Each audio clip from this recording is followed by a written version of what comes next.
queridos alunos da Mediação Tecnológica, sejam bem-vindos a mais uma aula aqui do nosso componente curricular de Sociologia. E hoje, galerinha, estamos chegando na nossa aula 5, a nossa aula em que a gente ainda está discutindo os principais teóricos da Sociologia clássica, que faz parte dos principais estudos que nós temos aqui na mediação e também em todas as outras nas outras aulas, né, que temos de Sociologia, onde nós tratamos as principais teorias desses teóricos.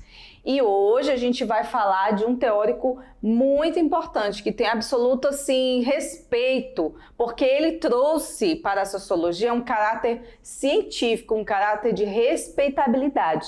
E quem será que é esse teórico, pessoal? Vamos conhecer aqui. O nome dele é Émile Durkheim. Vamos aqui para a tela e a gente vai conhecer um pouco mais da agendinha da nossa aula de hoje. Bom, galerinha, hoje a gente vai falar sobre o funcionalismo desse teórico chamado Émile Durkheim. Vocês aí já ouviram falar nesse cara? Já ouviram falar nesse teórico? Bom, se vocês não ouviram, vocês vão conhecê-lo hoje, porque hoje a gente tem uma aula só sobre ele, tá? E essa aula, gente, faz parte das principais teorias sociológicas, parte 2, ok? Então, gente, Durkheim e os fatos sociais. O que você aí, enquanto aluno, fica pensando? Como que as coisas acontecem na sociedade? O que você vê na sociedade é algo que é puramente natural ou você já se perguntou por que isso acontece? Por exemplo, o casamento. O casamento é um fenômeno que acontece em várias sociedades, né? É um fenômeno que acontece em várias culturas. E você já se perguntou se em todas as culturas o casamento é visto da mesma forma? Ou a própria cerimônia, ela acontece do mesmo jeito? Se você tiver curiosidade e quiser se aprofundar nessa questão, entre aí no YouTube e dá uma pesquisada aí em casamentos em lugares diferentes, casamento judaico, por exemplo. Clica aí, como é que é o casamento judaico? Mas se você quiser ter uma comparação entre outros tipos, coloque aí casamento na Índia. Coloca aí e pesquisa como é que é o casamento na Índia. Mas se você quiser melhor de 3, então vamos pensar em outra cultura, o casamento entre as etnias indígenas. Coloca aí e você com certeza vai ter alguns resultados. O que eu quero chegar com essa conversa? Para vocês, alunos, entenderem que os fenômenos sociais, eles acontecem de diferentes formas conforme as sociedades. Mas existem algumas coisas em comum. Existem algumas coisas que funcionam como uma espécie de elo de ligação, que faz com que as pessoas vejam um certo padrão naquela sociedade. Ou seja, uma sociedade que tem família, casamento, escola, né? Um sistema de crenças que pode ser uma religião. Então, toda a sociedade tem um certo padrão. Aí você pensa, tá, então a senhora está falando que existem algumas coisas que são gerais, né, na sociedade. E o que isso tem a ver exatamente com Émile Durkheim? O Émile Durkheim foi o teórico que pensou nisso, pensou na sociologia e qual era a possibilidade que a sociologia poderia fazer? Analisar esses eventos e que ele chama de fatos sociais. Entenderam agora? Por isso que a gente colocou ali no título Durkheim e os fatos sociais, porque os fatos sociais eles ocorrem nas sociedades e eles meio que se repetem. Por quê? Porque há um sistema padronizado que você vai encontrar em diversas culturas, em diversas sociedades. Tá bom? Então voltamos aqui para a tela, né? O Durkheim falando com a gente aí que a força exterior esteja com você. Por que ele fala isso? Porque ele pensa a sociedade de uma maneira diferente de outros autores. Mas antes, a gente vai falar da biografia dele. Bom, gente, Émile Durkheim, ele viveu entre 1858 e 1917, na França. Ele se formou em filosofia, né, em Paris, e desde cedo, desde essa primeira formação, ele já se interessou pela sociedade. Claro, né, filosofia e sociologia estão ali meio que próximos, né? E aí ele buscou referências para essa teoria dele. Aonde ele foi buscar? Ele foi buscar lá nas leituras dos pensadores Herbert Spencer e Augusto Comte. Lembra do Augusto Comte que a gente falou na aula anterior? Então, foi dele mesmo que o Durkheim foi procurar informações, foi procurar o que o Comte tinha de base, né, sociológica para ele começar a criar a teoria dele. Bom, o Durkheim, então, ele se interessou pela questão social, né? Mas ele dizia o seguinte, que independente de qualquer situação, a sociedade prevalece sobre o indivíduo. Através de quê? De normas, de padrões de comportamento e de costumes e até mesmo das leis. Isso significa que independente se você gosta ou não, quanto tempo você vai viver, ou depois que você morra, ou antes de você nascer, a sociedade já tinha esse padrão, já tinha essas normas. Então você meio que vai seguir o fluxo, você vai ter que se adequar, dependente se você nasceu na China, no Brasil, nos Estados Unidos, todos esses países eles têm as suas normas e regras, o seu padrão de normalidade. Então, para ele, as pessoas não tinham escolha de seguir ou não. Aliás, se elas não seguissem, iam ter as sanções, mas esse é um outro problema, uma outra questão. Então, ele diz que, independente de qualquer situação, a sociedade está acima do indivíduo. Então, gente, essas regras, leis e normas, elas, para o Durkheim, ela colaboraria para uma integração dos indivíduos, que formaria aí uma consciência coletiva na sociedade.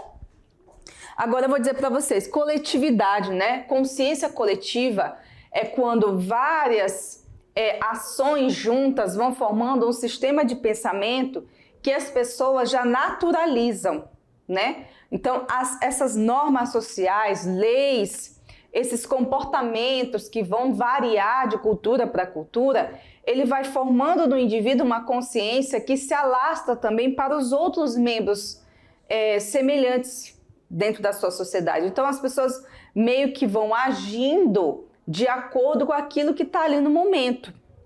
E isso pode ser bom porque forma uma integração melhor na sociedade, como também pode ser perigoso, porque se a gente tem uma consciência coletiva ou uma ação que gere um comportamento negativo, e esse comportamento negativo ele interfere também nos semelhantes daquela sociedade, pode gerar uma anomia, pode gerar um problema para aquela sociedade.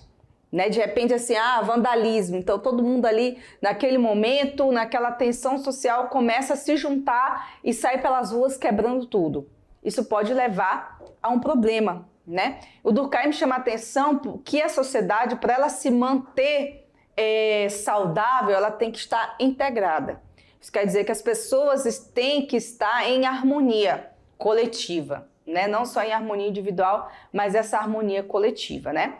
Então, voltando aqui para o nosso slide, o Durkheim, ele se preocupava com a manutenção da sociedade. Ele pensava que a sociedade deveria estar preocupada com a coesão, ou seja, com a integração e manutenção da sociedade.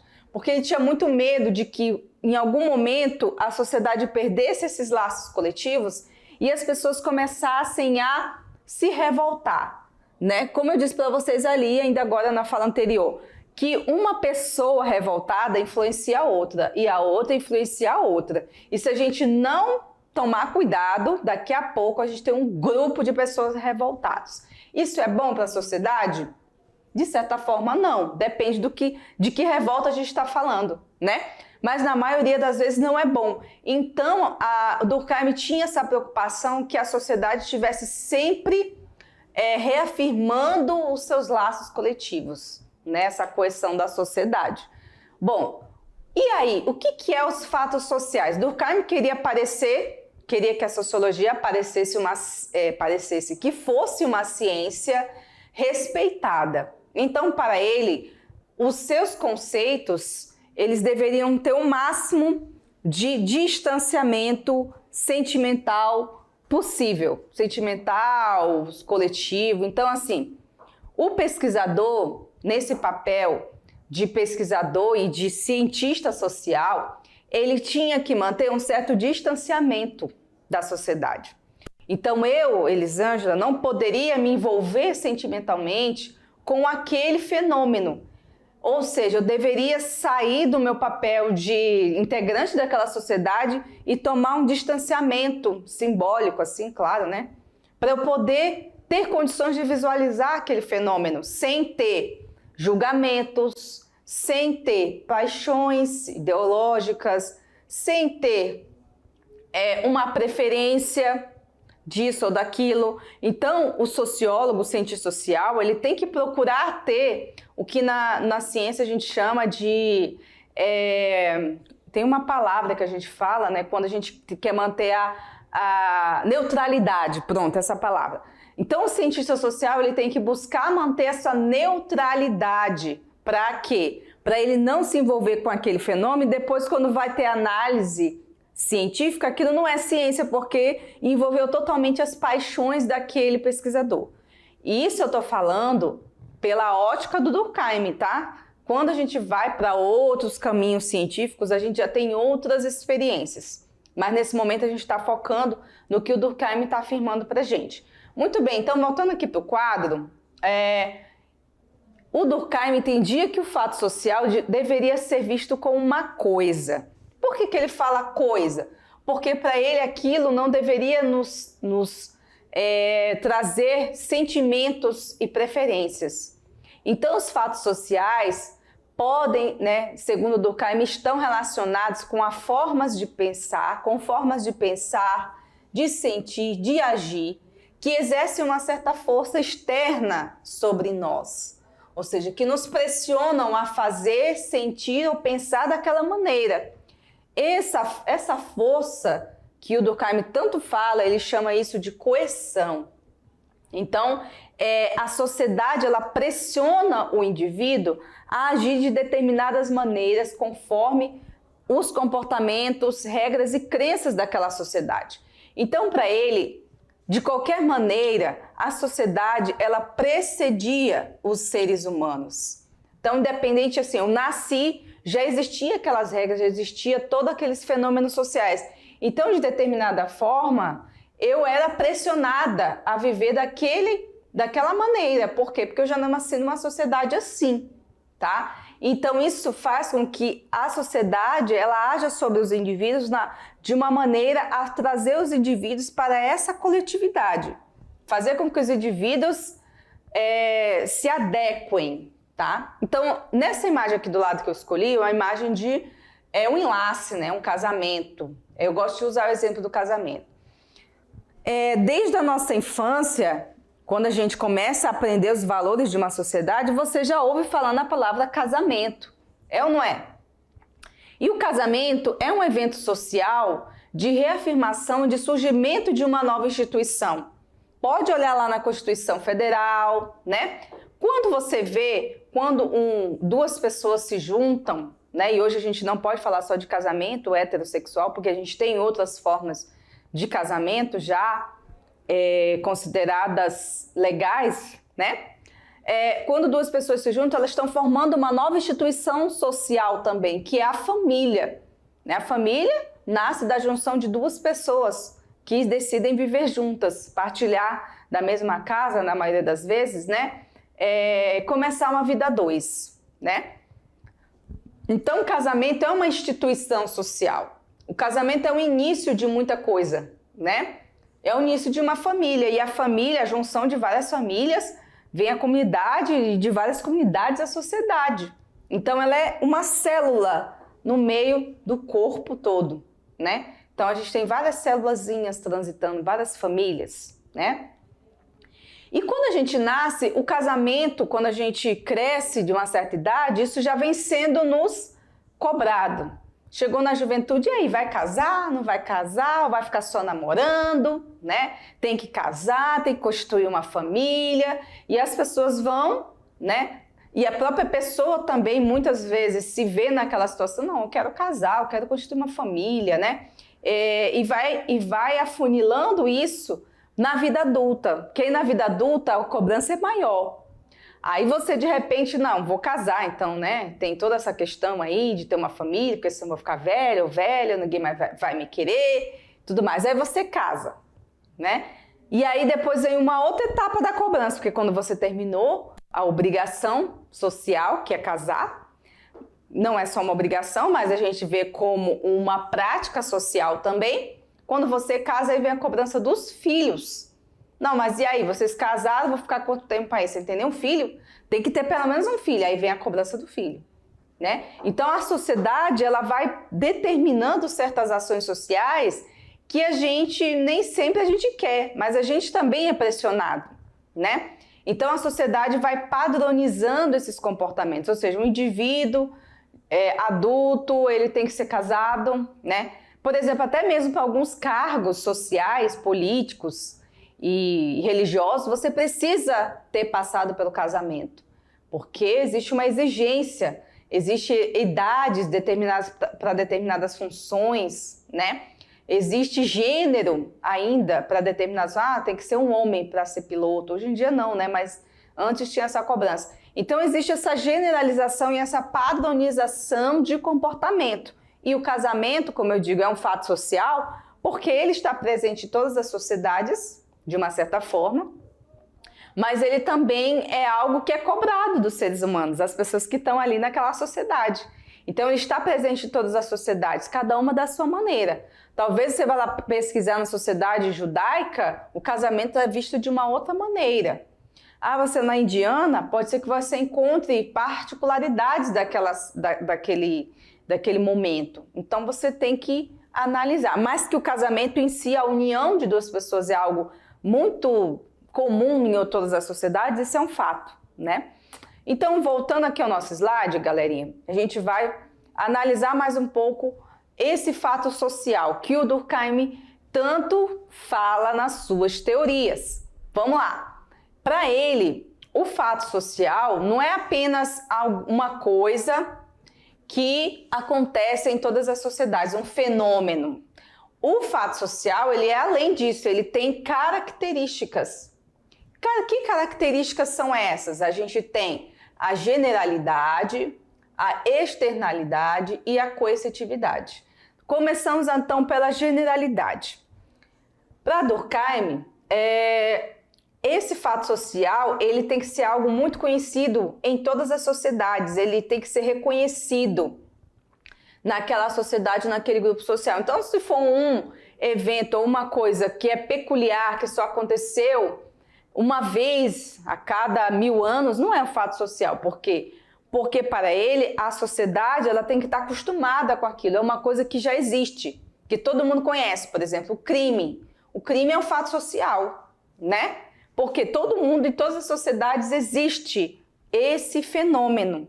É reconhecido, as pessoas sabem que existe, né? Então, o crime poderia ser colocado aí como um fato social, né? Porque todo mundo conhece. Cada sociedade vivencia as suas quebras de regras. Outra característica é a externalidade, ou seja, que ele existe, sim, ele existe. E ainda mais, ele é independente da vontade dos indivíduos, ou seja, os indivíduos não têm controle. Ele não vai conseguir barrar, né?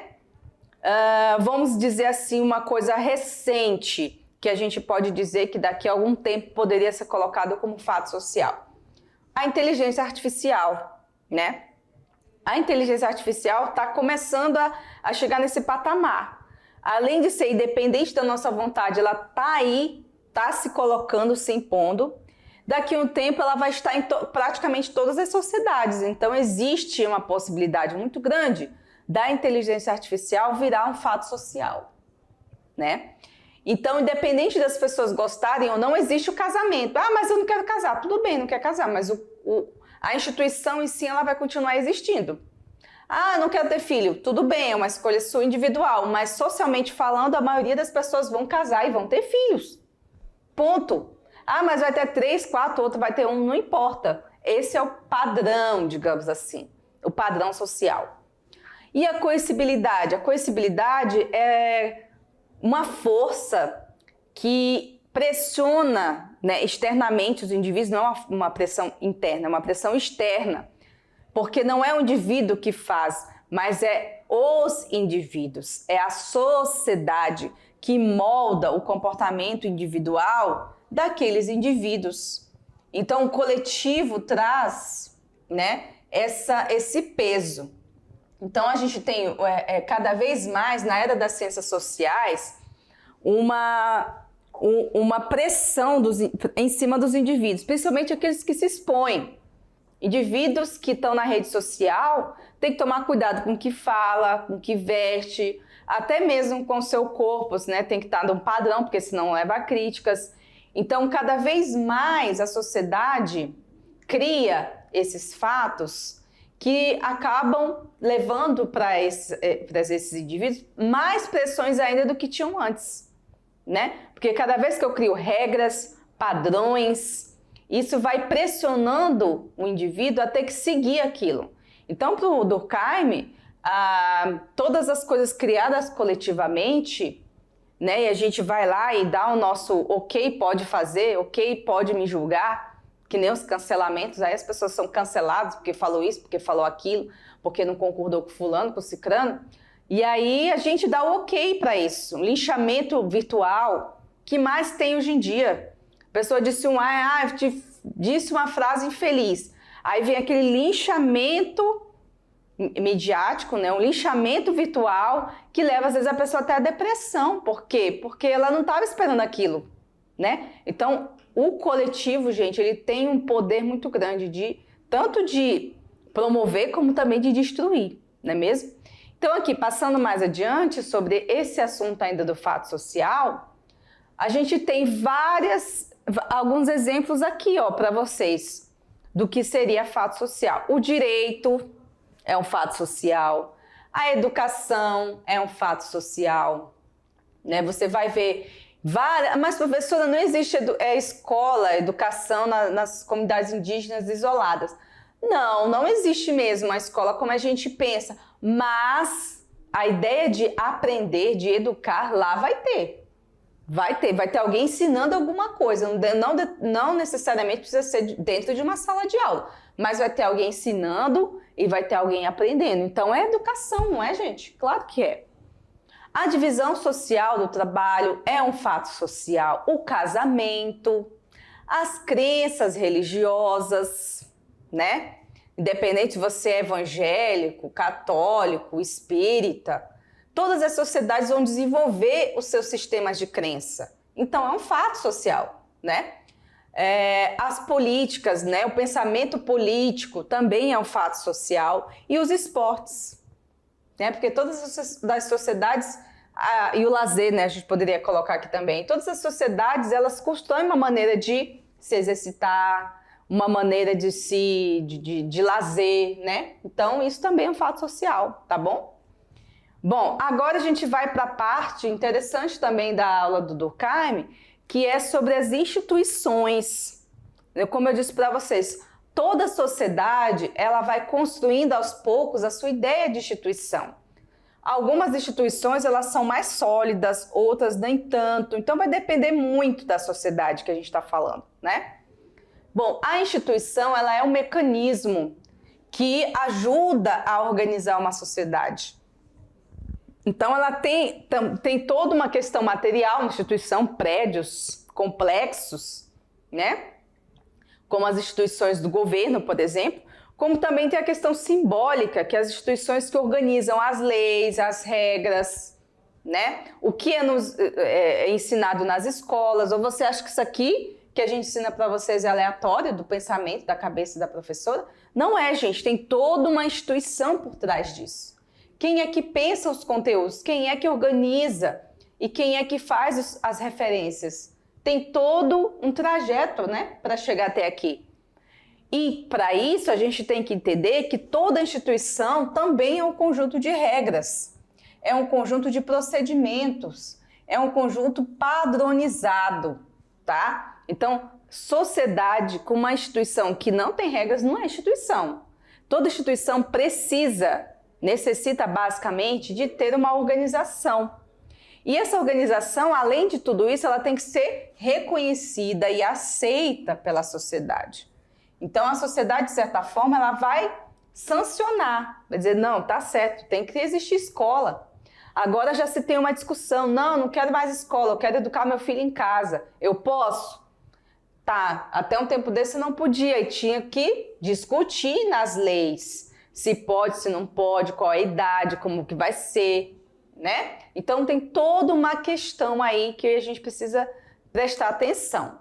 E aí, ainda sobre a instituição social, a importância que ela tem é muito grande. Por quê? Porque ela vai buscar manter a organização do grupo e também satisfazer as necessidades do grupo, dos indivíduos, né? Então, aí você se pergunta, tá, então, escola existe para quê? Eu poderia aprender em casa? Poderia, né? Mas será que você teria condições de organizar todo esse conteúdo para você aprender em casa, né? A escola ela não tem só o papel de ensinar você a ler, escrever, fazer conta, né? Aprender geografia, sociologia, não. A escola é muito mais que isso. A escola é uma instituição onde você aprende a viver em sociedade, né? Por quê? Porque quando você vai para a escola, você não vai ter só aquele momento de aula, você tem os momentos coletivos, tem as festas, né? Tem os seus amigos que você faz, a comunidade escolar. Então é um momento de partilhar aquela vida social.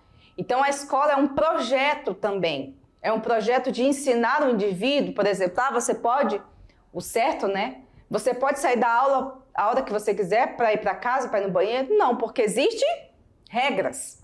E essas regras que você aprende na escola, você vai ter que fazer até na sua vida adulta, né?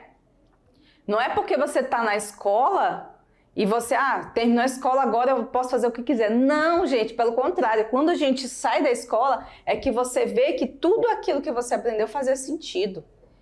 Então é por isso que não pode ir no banheiro qualquer hora, né? É por isso que não pode falar alto enquanto a professora está explicando. Porque você vai para uma peça de teatro, você tem que manter silêncio para você atentar e aprender, ou então assistir aquela peça, aquela apresentação. Aí faz sentido por que na escola se ensina a gente a ter um período do dia de silêncio.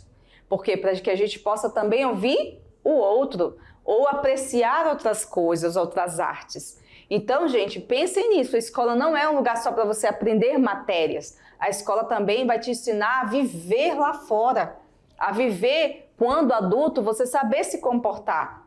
Por isso que você vê hoje em alguns lugares, né, como muitos ambientes escolares infelizmente se corromperam por uma série de motivos, você vê pessoas que não sabem se comportar em público. Ri alto, gargalhada, bagunça, enche o saco dos outros, não sabe se comportar nos ambientes, xinga as pessoas, não tem paciência, né, não sabe esperar. Ou seja, não aprendeu o básico de viver em sociedade, que é você saber o seu lugar no coletivo.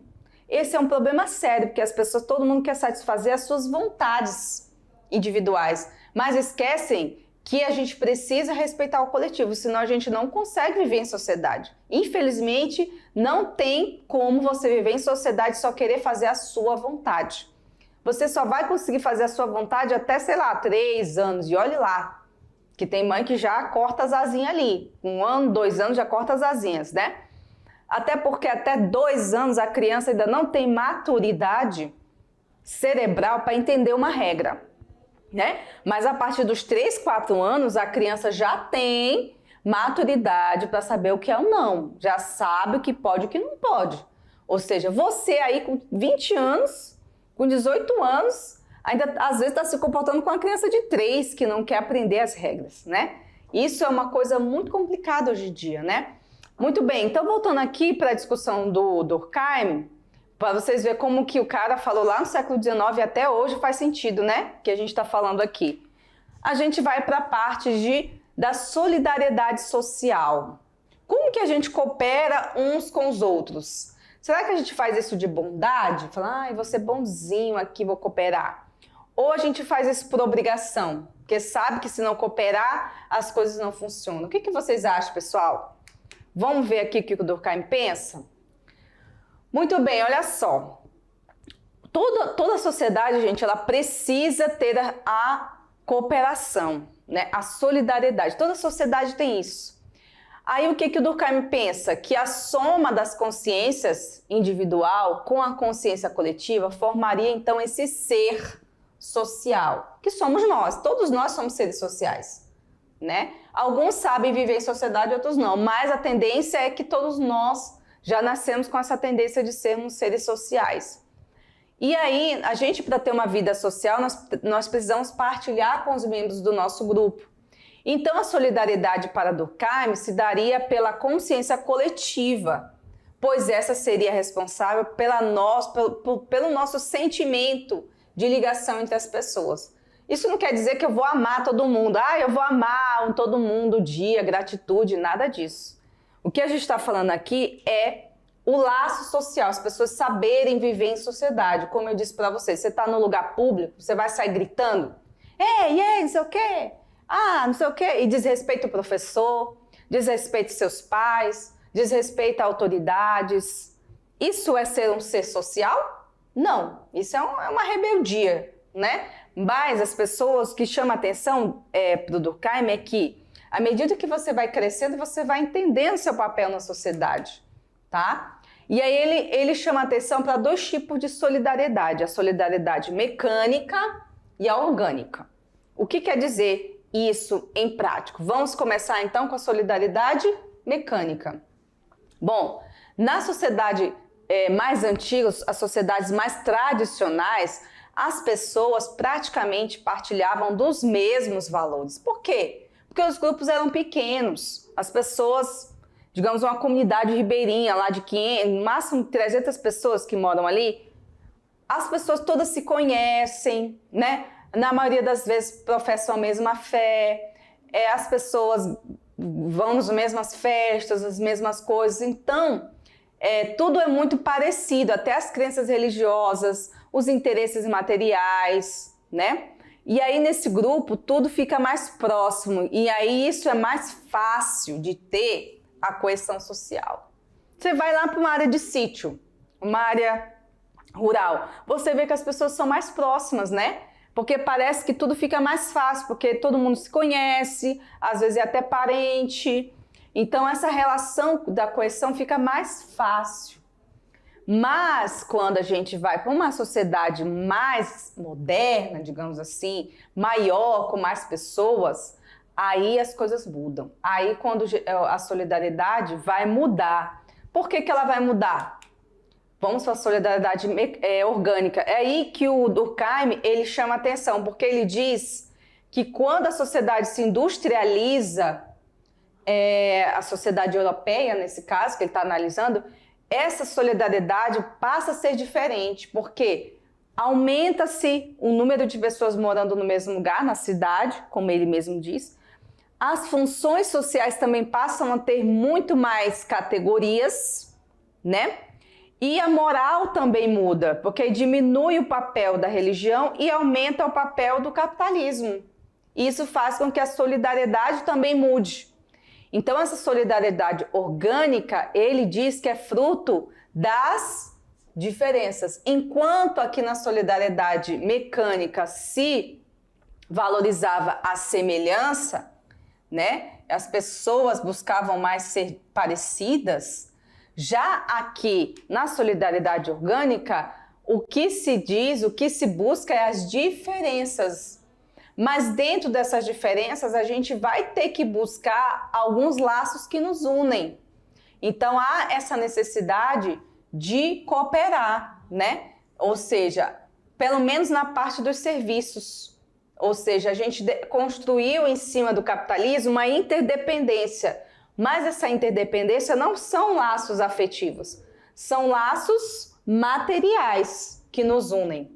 Isso a gente está falando de uma maneira geral, tá, pessoal? Não precisa levar para o particular. Então, para o Durkheim, esses laços que a gente tem não são mais laços sociais relacionados ao parentesco, à amizade, nada disso. O que nós temos hoje são laços relacionados a tua vida profissional, colega de trabalho, né? Ou a empresa que você trabalha. Então não tem muito esse interesse de proximidade. Então os membros da sociedade, nesse caso, estão unidos pela divisão social do trabalho. Então vamos aqui para um outro quadrinho que vai nos ajudar a compreender a diferença do que o Durkheim está falando entre solidariedade mecânica e orgânica. Quando a gente está falando de solidariedade mecânica, nós estamos falando das sociedades pré-capitalistas. Ou, se a gente for falar dos dias de hoje, as sociedades mais tradicionais. Sociedades, por exemplo, uma etnia indígena, um grupo ribeirinho, quilombolas, pessoas que são grupos menores. Por quê? Porque há pouca divisão social do trabalho, é uma sociedade mais tradicional, não muito diversificada em certos aspectos produtivos. Ele chama de pré-industrial, porque ele está falando lá da Europa, tá, gente? Está falando aqui da América. Semelhanças nas suas funções, as pessoas praticamente fazem produtivamente as mesmas coisas. Ele chama de simples, eu não diria simples, porque eu acho que é uma palavra que é muito complicada para falar de uma sociedade tradicional, mas foi ele que disse, não foi eu. E causa da coesão social é a união. As pessoas realmente querem estar juntas, né? E aí ele chama isso de solidariedade mecânica. Na sociedade capitalista, o que acontece? Muda-se totalmente em relação à divisão do trabalho. A gente já tem uma divisão fabril, uma divisão relacionada à fábrica, o aumento de funções. Então a gente tem aqui uma divisão maior do trabalho. Ele está falando dessa solidariedade relacionada a uma sociedade moderna que surgia ali do século XVIII e XIX, que ia diversificar a sua produção completamente, ia ter uma característica industrial, especialização cada vez maior das suas funções. Então as pessoas iam ser médicos, professores, contadores, então ia ter uma diversificação, tanto da mão de obra como das funções sociais. Para ele era complexo, né? E causa da coesão social já não era a união, e sim a dependência. As pessoas seriam dependentes, ou seja, assim, vamos pegar um exemplo aqui. Uma pessoa precisa ir ao médico se tratar, né? Teve uma dor lá na barriga e tudo mais, vai para o médico. Ela vai precisar, no mínimo aí, de um profissional. Não, vamos começar aqui. Começa pela atendente que está lá na recepção, que vai atendê-la. Então, ela precisa desse profissional. Depois, ela passa lá para dentro de uma enfermeira para tomar as primeiras informações sobre o seu corpo, que você está sentindo. Segundo, depois o médico que vai lhe avaliar. Terceiro, né? De repente, mais lá na frente, um especialista, quatro. Então, são 4 pessoas para analisar apenas uma dor que talvez você tenha sentido ali na barriga. Ou seja, a relação de dependência hoje na sociedade é cada vez maior. Antigamente, vou falar assim, na minha época de infância, a gente sentia uma dor na barriga, ia lá na benzedeira, ela fazia umas 3 orações, no outro dia estava bonzinho. Era, sim, assim, relativamente simples, porque a gente, para ir no hospital, gente, era só se o negócio estivesse muito ruim. Então, hoje não, hoje a gente já tem essa coisa, senti uma dor de cabeça, vou no médico, pode ser alguma coisa grave, né? E tá certo, realmente. Então, mas para você chegar lá, você passa pelo menos aí por uns 4 ou 5 profissionais. Isso sem pensar que para você chegar lá no hospital, para as pessoas te atenderem com o mínimo de dignidade, você vai ver o chão limpo. Então, você tem uma profissional da área de limpeza, ou um profissional, né? Tem a pessoa que está lá, que vai recolher todos os resíduos, lixos. Então, assim, todos os lugares que você vai, você tem uma dependência de alguém. Seja ali do médico, de um contador, um professor, né? Um engenheiro, uma engenheira, a babá que cuida do seu filho. Então, todo o corpo da sociedade, hoje na sociedade estamos interdependentes. Se eu gosto ou não, isso já é um outro papo, mas essa é a realidade. Para eu estar trabalhando aqui, gravando uma aula, tem um profissional, todo um corpo, né, de pessoas que trabalham para fazer a aula acontecer. Então, essa é uma sociedade que está nesse formato.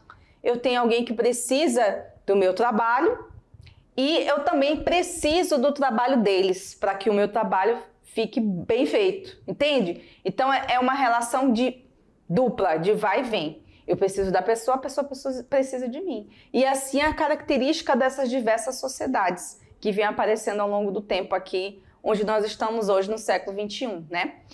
Bom, galera, muito boa aula, né? A gente deixa aqui atrás as nossas referências, tá? E a gente volta daqui a pouquinho para fazer a revisão e correção da atividade de hoje, tá bom? Então, aguardo vocês. Até mais.